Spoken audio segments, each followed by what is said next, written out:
Бүгін мен Абайдың шығармашылығын айтатын боламын.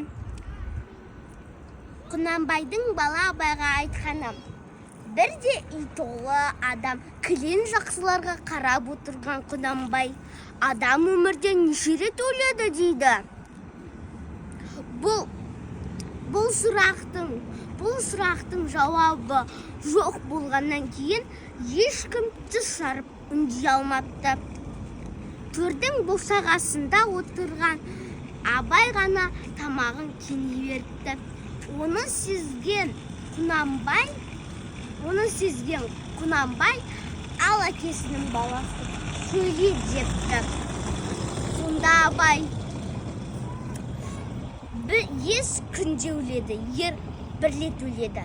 Құнанбай басын шайқап: бұл сенің сөзің емес, бұл кісі сөзі ғой, дейді. Міне шындық. Біз еңбексіз өткізген күндерімізде өлгенмен теңдей. Екіншісі: